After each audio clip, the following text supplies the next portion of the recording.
आज हम हरि प्रबोधिनी एकादशी की कथा का वर्णन करेंगे और ये कार्तिक शुक्ल पक्ष में आती है। तो इसका कथा इस प्रकार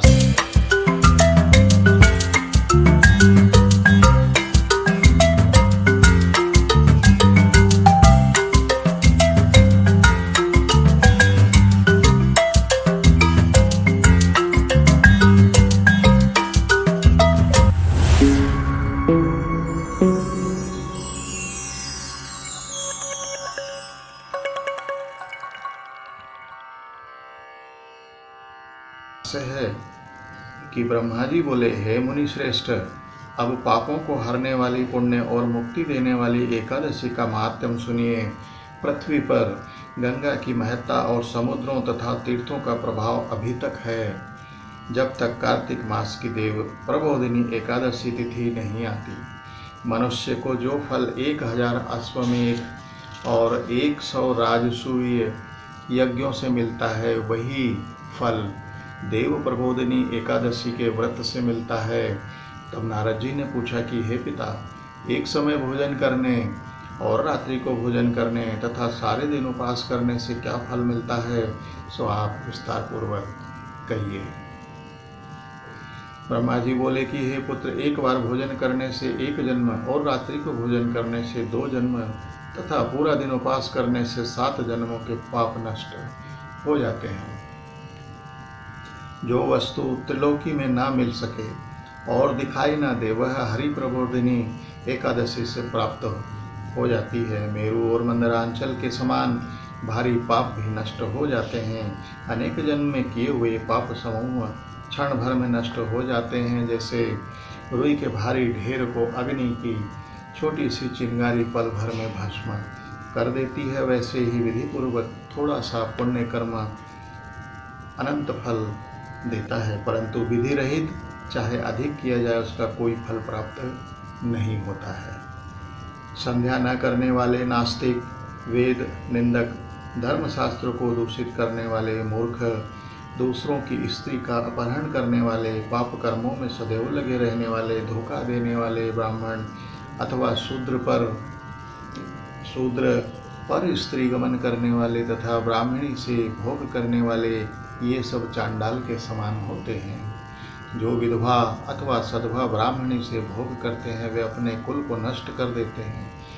पर स्त्रीगामी के संतान नहीं होती और उसके पूर्व जन्म के संचित सब फल कर्म फल नष्ट हो जाते हैं। जो गुरु और ब्राह्मणों से अहंकार युक्त बात करता है, वह भी धन और संतान से हीन हो जाता है।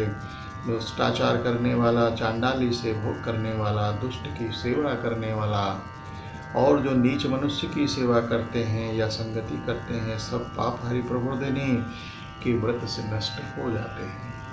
जो मनुष्य अपने मन में हरि प्रबोधिनी एकादशी के व्रत को करने का संकल्प करते हैं, संकल्प करने मात्र से उनके 100 जन्मों के पाप नष्ट हो जाते हैं। जो रात्रि को जागरण करते हैं, उनकी आने वाली 10,000 पीढ़ियां स्वर्ग में जाती है। नरक के दुखों से छूटकर प्रसन्नता के साथ सुसज्जित होकर वे विष्णु लोक को जाते हैं। ब्रह्म हत्या आदि महान पाप भी इस व्रत के प्रभाव से नष्ट हो जाते हैं। जो फल समस्त तीर्थों में स्नान करके, गौ, स्वर्ण और भूमि का दान करने से होता है, वही फल इस एकादशी की रात्रि को जागरण से मिलता है। हे मुनि शार्दुल, इस संसार में उसी मनुष्य का जीवन सफल है जिसने हरि प्रबोधिनी एकादशी का व्रत किया है। इस संसार में जितने भी तीर्थ हैं, उन सब के स्नान दान आदि का फल इस व्रत से मिलता है। अतः सब कर्मों को त्याग कर भगवान के प्रसन्नार्थ कार्तिक शुक्ला हरि प्रबोधिनी का व्रत करना चाहिए। ज्ञानी, तपस्वी, जितेंद्रिय और उसी को भोग मोक्ष प्राप्त होता है जिसने हरि प्रबोधिनी एकादशी का व्रत किया हो। यह विष्णु को अत्यंत प्रिय, मोक्ष के द्वार को बताने वाली और उसके तत्व को ज्ञान देने वाली होती है। जिसने एक बार भी इसका व्रत किया, वह मोक्ष का अधिकारी हो जाता है। मन, कर्म, वचन तीनों प्रकार के पाप इस रात्रि को केवल जागरण करने से नष्ट हो जाते हैं। हरि प्रबोधनी के दिन जो मनुष्य भगवान के प्रसन्नार्थ दान, स्नान, तप, यज्ञ आदि करते हैं वे अक्षय पुण्य को प्राप्त होते हैं। हरि प्रबोधनी एकादशी के दिन व्रत करने से मनुष्य के बाल, यौवन और वृद्धावस्था में किए समस्त पाप नष्ट हो जाते हैं। इस एकादशी को रात्रि में जागरण करने का फल चंद्र और सूर्य ग्रहण के समय स्नान करने से भी 1000 गुना अधिक होता है। अन्य कोई भी पुण्य इसके सामने व्यर्थ है। जो मनुष्य हरि प्रबोधनी का व्रत नहीं करते उनके सब पुण्य व्यर्थ हो जाते हैं। हे नारद, तुमको भी विधि पूर्वक यत्न करके इस व्रत को करना चाहिए। जो कार्तिक मास में धर्म परायण होकर अन्न नहीं खाते उन्हें चंद्रायण व्रत का फल प्राप्त होता है। कार्तिक मास में भगवान दानादि से इतने प्रसन्न नहीं होते जितने कि शास्त्रों की कथाओं के सुनने से होते हैं। कार्तिक मास में जो भगवान विष्णु की कथा का एक या आधा श्लोक भी पढ़ते सुनते हैं उनको 100 गायों के दान का फल प्राप्त होता है। अतः अन्य सब कर्मों को छोड़कर कार्तिक मास में मेरे सन्मुख बैठकर मेरी कथा पढ़नी सुननी चाहिए। जो कल्याण के लिए कार्तिक मास में हरि कथा कहते हैं वे सारे कुटुंब का क्षण मात्र में उद्धार कर देते हैं। शास्त्रों की कथा कहने सुनने से 10,000 यज्ञों का फल प्राप्त होता है। जो नियम पूर्वक हरि कथा सुनते हैं वे 1000 गौदान के फल को प्राप्त करते हैं।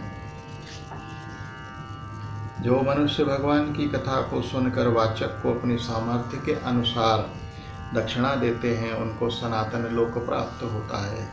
ब्रह्मा जी की बात सुनकर नारद जी ने कहा कि हे भगवान, एकादशी के व्रत की क्या विधि है और कैसा करना चाहिए इस व्रत को, वह भी समझा बुझा कर कहिए। नारद मुनि की बात सुनकर ब्रह्मा जी कहने लगे कि ब्रह्म मुहूर्त में जब 2 घड़ी रात्रि रह जाए तब उठकर शौच आदि से निवृत्त होकर दंत धावन करें। उसके बाद नदी तालाब में स्नान कर जैसा संभव हो स्नान करें। फिर भगवान की पूजा करके कथा सुनें और व्रत का नियम ग्रहण करें। उस समय भगवान से विनय करें कि हे भगवान, आज मैं निराहार रहकर व्रत करूंगा, आप मेरी रक्षा करें। दूसरे दिन द्वादशी को भोजन करूंगा, तत्पश्चात भक्ति भाव से व्रत करें। रात्रि को भगवान के आगे नृत्य, संगीत, गीत आदि का आयोजन करें। प्रबोधिनी एकादशी को कृपणता को त्याग कर बहुत से पुण्य फल अगर धूप आदि से भगवान को अर्घ्य देवें। इसका समस्त तीर्थों से करोड़ गुना फल प्राप्त होता है। जो मनुष्य अगस्त के पुष्प से भगवान का पूजन करते हैं उनके आगे इंद्र भी हाथ जोड़े नमस्कार की मुद्रा में खड़े रहते हैं। तपस्या करके संतुष्ट होने पर हरि भगवान को जो नहीं करते वह अगस्त के पुष्पों से भगवान को अलंकृत करने से करते हैं। जो कार्तिक मास में बिल्व पत्र से भगवान की पूजा करते हैं वो मुक्ति को प्राप्त होते हैं। कार्तिक मास में जो तुलसी से भगवान का पूजन करते हैं उनके 10,000 जन्मों के पाप नष्ट हो जाते हैं। तुलसी दर्शन करने, स्पर्श करने, कथा कहने, नमस्कार करने, स्तुति करने, तुलसी रोपण करने और जल से सींचने और प्रतिदिन पूजा करने आदि से 1000 गुना युग पर्यंत विष्णु लोक में निवास करते हैं। जो तुलसी का पेड़ लगाते हैं उनके कुटुंब में उत्पन्न होने वाले प्रलय का काल तक विष्णु लोक में निवास करते हैं। हे मुनि, रोपी हुई तुलसी जितनी जड़ों का विस्तार करती है उतने ही 1000 युग पर्यंत तक तुलसी रोपण करने वाले की सुकृत का विस्तार होता है। जिस मनुष्य की रोपण की हुई जितनी शाखा प्रशाखा बीज फल पृथ्वी में बढ़ते हैं उतने ही कुल जो बीत गए तथा जो होंगे 2000 कल्प वर्ष तक विष्णु लोक में निवास करते हैं। इसीलिए सब जगह इस बात का उल्लेख होता है कि पृथ्वी पर सभी प्रकार के फलदायी वृक्षों का रोपण करें, तुलसी का रोपण करें, जिसके फल अनेक अनेक व्यक्ति, मनुष्य, पशु, पक्षी ग्रहण करते हैं और उसका पुण्य लाभ आपको प्राप्त होता है। जो कदम के पुष्पों से हरि का पूजन करते हैं वे कभी यमराज को नहीं देखते, जो गुलाब के पुष्पों से भगवान का पूजन करते हैं उन्हें मुक्ति मिलती है। जो वकुल अशोक के फूलों से भगवान का पूजन करते हैं वे सूर्य चंद्रमा के रहने तक किसी प्रकार के शोक को नहीं पाते।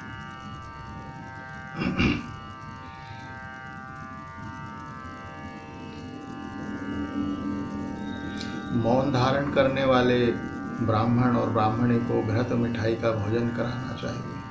बाल रखने वाले को दर्पण, जूता छोड़ने वाले को एक जोड़ा जूता, लवण त्यागने वाले को शर्करा दान करनी चाहिए। मंदिर में दीपक जलाने वाले को नियम लेने वाले व्रत की समाप्ति पर ताम्र स्वर्ण के पत्र पर घृत और बत्ती रखकर विष्णु भक्त ब्राह्मण को देना चाहिए। एकांत में व्रत करने वाले 8 कलश वस्त्र स्वर्ण से अलंकृत करके देना चाहिए। यदि यह न हो सके तो इसके अभाव में ब्राह्मणों का सत्कार सव्रतों की सिद्धि देने वाला कहा गया है। इस प्रकार ब्राह्मण को प्रणाम करके विदा करें, उसके पश्चात स्वयं भी भोजन करें। जिन वस्तुओं को चतुर्मास में आपने त्याग दिया उन वस्तुओं की समाप्ति करें और उन्हें ग्रहण करें। हे राजन, जो बुद्धिमान इस प्रकार चतुर्मास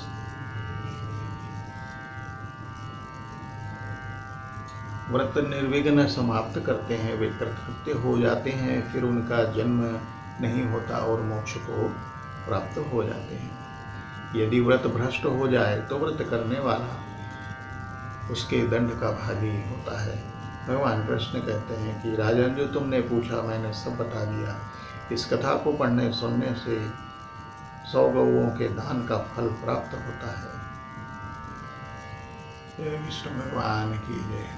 सभी कथा सुनने वालों को एकादशी का पुण्य लाभ प्राप्त हो।